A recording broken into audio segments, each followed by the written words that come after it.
boys and girls, ladies and gentlemen of all ages. Here we go. We got a good one here. We got on that Darren Till Vettori card, kind of on the bottom on the main card. We've got Platinum Mike Perry versus Daniel Rodriguez, and really it's really the backstory that's going on here that's the most interesting thing, and it's really 99% on Mr. Platinum Mike Perry.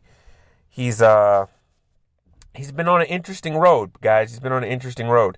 He's fought Tim Means and lost. He won to Mickey Gall. He lost to Jeff Neal.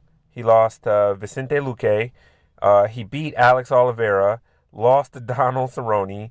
Beat Paul Felder. Lost to Max Griffin.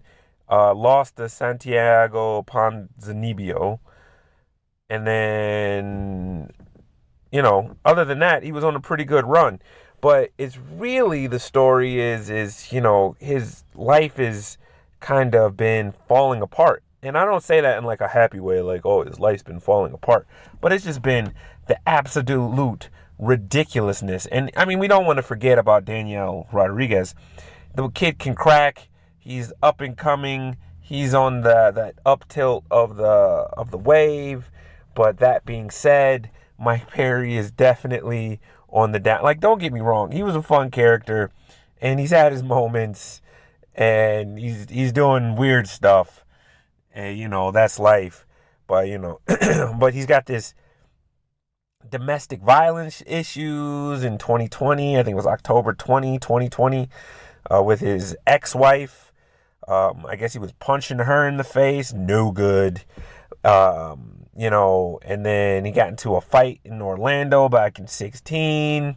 And then in 2020 again, he got into a fight with an old man in a Texas bar. I mean, this guy is having issues. Oh, and then he's been having his girlfriend corner him in fights. That's not a good look. It's not a good sign. He got rid of all his coaches. And you can kind of look at his record and tell what's going on. He did get that one win against Mickey Gall. But, it's hard to maintain. He's a character. He brings eyes on the sport. He's just that guy. I don't think anybody takes him too seriously. And I really think that it's the backstory. Because I think that with Mike Perry's experience, with good coaching, I think he'd be the favorite to win this fight against Daniel Rodriguez. I really do. I think he'd be the favorite to win this fight. I think with good coaching, I don't. Who knows what his coaching is? Last thing I heard, he was sparring with Jake Paul. I mean, okay, maybe. But like, what else is his training? What's his training look like? What else is he doing? I have no idea. And even if he's at a camp, how often is he going to practice?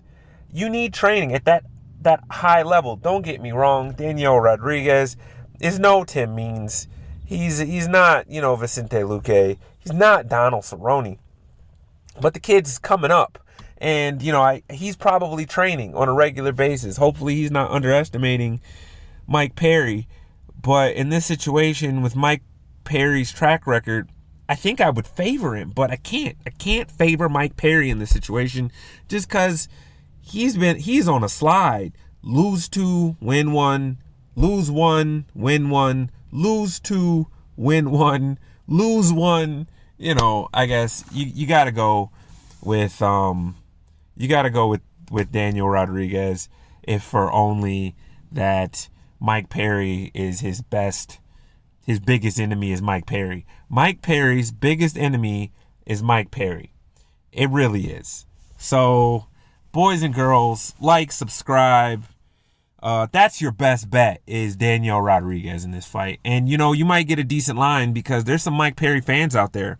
There's some hardcore, legitimate Mike Perry fans out there.